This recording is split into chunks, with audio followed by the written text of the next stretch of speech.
Manusia itu diciptakan selalu berkeluh kesah. Mari kita menikmati hidup ini. Ada apapun yang terjadi, baik sehubungan dengan dirinya maupun sehubungan dengan alam.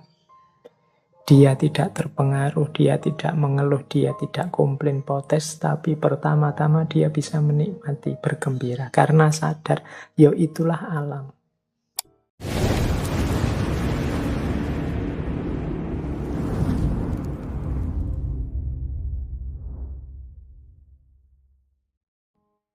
Assalamualaikum warahmatullahi wabarakatuh. Bismillahirrahmanirrahim. Dalam pola Wu Wei, hidup yang mengalir dengan alam itu adalah hidup dengan beberapa prinsip. Jadi penerjemahannya yin yang dalam kehidupan kita sehari-hari itu ada beberapa prinsip hidup yang penting untuk kita ingat-ingat. Yang pertama adalah hidup secara seimbang atau balance. Seperti saya jelaskan tadi, yin saja akan membekukan, yang saja akan membakar. Kalau ada yang marah, harus ada yang sabar. Marah ketemu marah meledak. Kalau yang satu sudah sabar menunggu, ya yang satu gerak. Jadi biar dinamis. Kalau semuanya menunggu dalam kesabaran, tidak akan ada aktivitas. Jadi yang satu pasrah, yang satu nuntun. Kalau semuanya ingin nuntun, hasilnya tabrakan. Kalau semuanya nunggu dituntun, hasilnya tidak ada yang jalan. Maka hidup ini harus seimbang. Kalau yang satu sudah bersuara, yang satu tolong diam. Kalau semuanya bersuara, tidak jelas mana benar, mana salah. Atau semuanya diam, ya kebenaran akan hilang. Jadi jangan sampai beku, juga jangan sampai terbakar, meledak. Hiduplah secara seimbang. Ini manifestasi yang pertama dari yin yang. Yang kedua, keadilan. Jadi yin yang ini memberi porsi hidup secara adil. Hidup secara alami itu kan adil. Adil terhadap diri kita sendiri, adil terhadap orang lain dengan haknya, kita dengan hak kita, alam juga dengan haknya. Ini hidup secara adil. Ya kalau orang jatahnya 10, ya silahkan mengambil 10. Kita beri 10, itu adil. Ini yang hidup secara alami. Kalau makanan itu muatnya di perut kita 1 piring, ya kita makan 1 piring saja, itu adil. Adik kita yang masih sekolah SD, ya sangunya 5.000 misalnya. Tapi yang sudah kuliah, sangunya 50.000. Itu adil. Sesuai porsi dan proporsinya yang alami. Yang baik dipuji, yang jelek dicaci. Enggak ya, yang jelek diingatkan, ditegur. Ini berarti adil. Jadi kita akui memang hidup ini ada hitam, ada putih, dan saling berdialektika. Tapi juga kita porsikan segalanya sesuai porsinya. Yang ketiga, hidup secara sederhana atau simplicity. Seperti tadi ya, tidak ada energi yang terbuang sia-sia, tidak ada kesembronoan, tidak ada kesia-siaan. Paradigmanya pas saja. Sederhana bukan berarti kekurangan, tapi pas. Di pas itu ya butuhnya tidur 5 jam, ya tidur 5 jam pas. Butuhnya kerja sehari itu mungkin 6 jam, istirahatnya sekian jam dalam sehari, ya dipenuhi saja secara pas. Tidak berlebihan, tidak kekurangan. Ini manifestasinya yin yang dalam hidup. Nah yang keempat, keluasan. Jadi kesadaran kita terhadap pola hidup, ada yang yin, ada yang yang. Jadi ada yang, ada yin, itu membuat kita luas, tidak kaku. Tadi kan dijelaskan yin dan yang itu saling mengandung. Saling mengandung itu maksudnya dalam yin ada sedikit kandungan yang, dalam yang ada sedikit kandungan yin, maka luweslah. Yang feminin kita, saya ini kan laki-laki, karakternya maskulin, tapi dalam diriku pasti ada titik-titik femininitas. Sebagaimana pada saudari-saudari yang perempuan pasti juga ada muatan-muatan maskulinitas. Dalam gelap ada sedikit cahaya. Dalam cahaya kadang-kadang ada titik-titik kegelapan.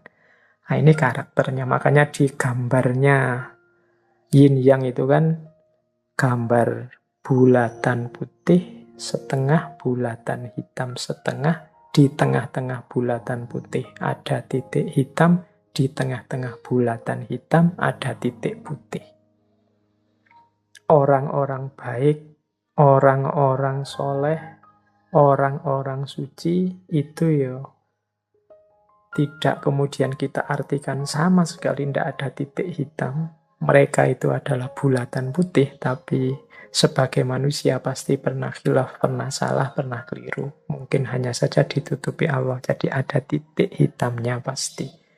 Yang ada di wilayah hitam, itu ada titik putihnya sedikit. Mungkin karena tidak kelihatan, kita hanya fokus lihat hitamnya saja. Nah, orang yang sadar ini, terus dia luwes, tidak kaku. Jadi orang jahat itu ya adalah sisi-sisi putih, titik-titik kemanusiaannya. Maka seandainya benci juga tidak kaku. Atau orang soleh itu ya sebagai manusia ada juga pasti titik-titik hitamnya. Maka kalau mengidolakan, kalau suka juga tidak kaku. Jadi dia menyikapi segala ritme hidup ini tidak mudah kaget. Dan cepat beradaptasi, menyesuaikan dengan situasi, luas. Ada orang melakukan yang jahat, yang jelek, oh ya wajar, wong hidup ini memang ada yin, ada yang, ada positif, ada negatif. Kalau yang negatif tidak tampak, yang baik-baik juga akan kehilangan jati dirinya. Nah ini orangnya luas, tidak kaku. Kemudian di antara cirinya lagi, falsafah yin yang manifestasinya dalam hidup adalah terbuka. Jadi terbuka itu maksudnya ngerti kalau hidup itu dinamis, saling mempengaruhi. Maka dia membuka diri untuk mendapatkan berdialektika dengan sekelilingnya secara alami, terbuka. Kalau dia pas salah, karena dia terbuka, dia bisa menerima nasihat. Kemudian terbuka mendapat wawasan-wawasan baru sehingga tambah baik. Karena dia sadar, dia ada keterbatasannya. Meskipun aku ada di wilayah putih, aku punya titik hitam juga. Yang entah aku sadari, entah tidak. Kalau aku terbuka, maka semakin meningkat. Mungkin titik-titik hitamnya semakin berkurang. Dapat masukan-masukan baru. Kalau aku tertutup, ya selesai. Yang hitamnya tetap hitam. Apalagi yang ada di wilayah hitam. Maka orang yang sadar hukum yin dan yang, itu biasanya malah luwes dan terbuka. Dan yang terakhir, gembira. Jadi gembira itu berarti mampu menikmati hidup ini. Jadi ada apapun yang terjadi, baik sehubungan dengan dirinya maupun sehubungan dengan alam, dia tidak terpengaruh, dia tidak mengeluh, dia tidak komplain, protes, tapi pertama-tama dia bisa menikmati, bergembira, karena sadar, ya itulah alam. Karena kemarin kita rusak sehingga tidak seimbang, akhirnya kita nikmatilah sekarang. Mungkin beberapa kesulitan hidup, ya wis resiko nih, mau gimana lagi. Jadi dia bisa menerima, ya, meskipun ya berlanjut dengan tadi, menyikapinya dengan adil, dengan luas, dengan terbuka, dengan sederhana. Tapi hidupnya orang yang mengerti ritme alam yang yin dan yang ini, kecenderungannya dia gembira. Orang gembira itu ya mudahnya orang yang mau bersyukur terhadap hidupnya. Tidak seperti sindiran Al-Quran pada kita, kan Al-Quran menyindir kita manusia itu khuliqa halu'a, diciptakan selalu berkeluh kesah. Apapun yang dialami, dia selalu berkeluh kesah. Nah, cara mengatasinya apa? Ya, Al-Quran kan mengingatkan kita, kita punya karakter itu. Mari kita pahami ritme alam, kita pahami mode-mode hukum alam, termasuk yin dan yang ini, sehingga kita hidupnya tidak mudah galau. Apapun yang kita alami. Misalnya, wah nilaiku kok jatuh ya semester ini, ya wajar sih semester ini aku males belajar, ya mesti saja. Terus nilainya jatuh. Ada ritmenya, ada hukumnya, sehingga kita tidak mudah kaget. Oke, jadi ini berarti apa? Cara kita menerjemahkan yin yang dalam hidup itu antara lain dengan cara hidup yang seimbang. Hidup secara adil, sederhana, luwes, terbuka, dan gembira. Baik, kita lanjutkan. Ini masih setengah jalan kita menjelaskan tentang yin yang. Nah, selanjutnya ini saya menemukan cerita rakyat atau folklore yang menjelaskan tentang yin dan yang. Ini saya tidak tahu validitas ceritanya seperti apa, tapi mungkin penting bagi kita untuk menggambarkan ini loh maksudnya. Cara kita menyikapi situasi yin dan situasi yang. Jadi saya bacakan ya ceritanya, mumpung ini ngajinya malam-malam. Siapa tahu setelah saya cerita teman-teman bisa tidur nyenyak. Oke, baik. Jadi ada cerita begini. Ada dua orang sahabat, namanya Yin dan Yang. Mereka ini intelektual, jadi dikenal sebagai orang yang pandai, berbudi luhur, berjiwa besar, penuh dengan kasih sayang. Dua orang ini tokoh atau sebut saja pendeta dari Taoisme. Nah, mereka ini berteman dekat, wong yo sahabat.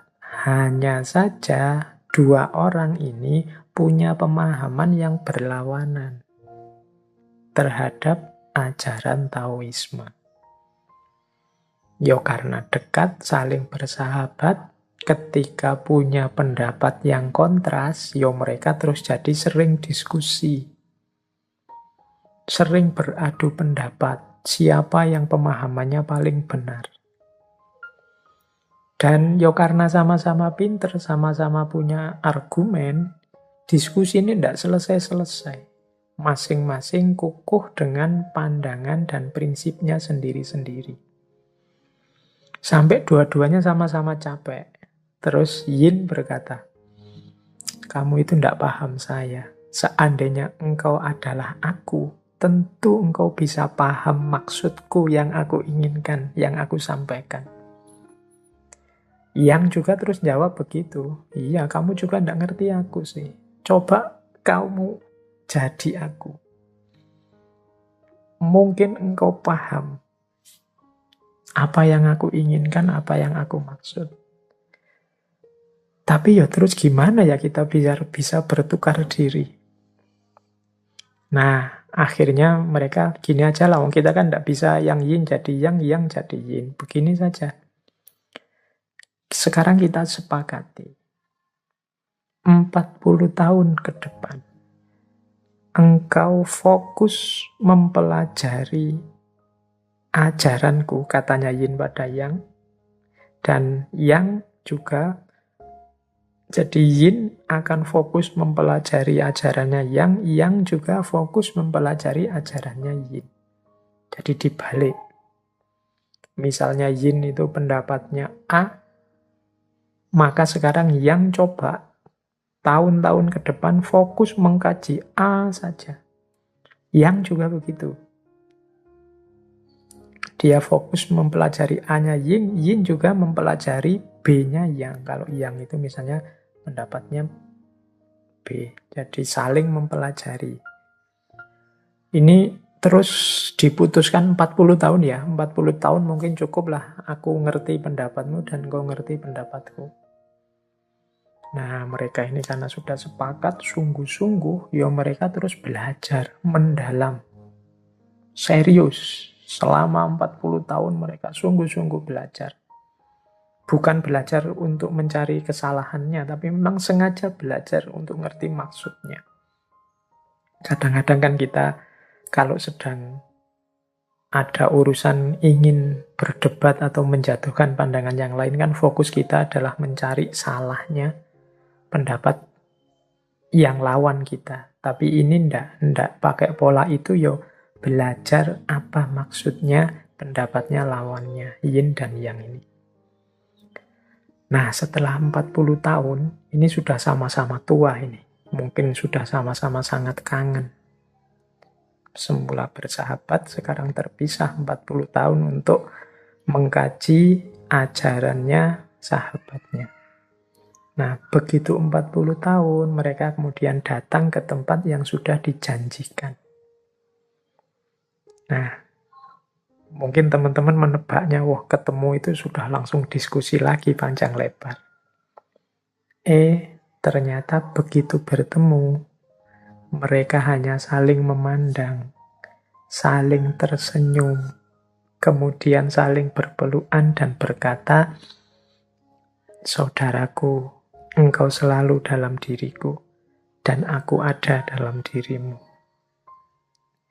Sejak saat itu, tidak ada lagi diskusi-diskusi. Lewat pelukan itu saja, dua-duanya sudah saling memahami. Tidak harus susah payah menjelaskan, susah payah merumuskan, mencari. Mereka sudah saling paham, begitu bertemu, saling tersenyum, kemudian saling berpelukan. Silahkan teman-teman menarik kisah rakyat ini dengan bagaimana cara kita menyikapi yin dan yang dalam hidup. Ada yang positif, ada yang negatif.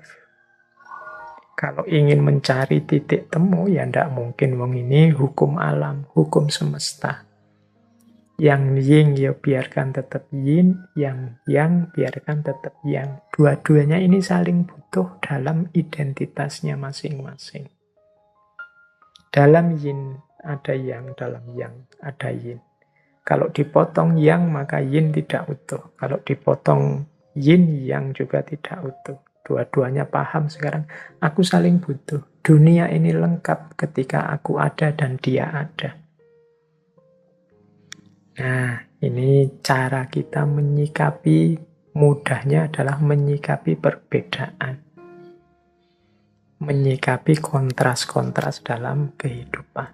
Yang berakhir dengan saling memandang, saling tersenyum, kemudian saling berpelukan. Nah, ini cerita pertama.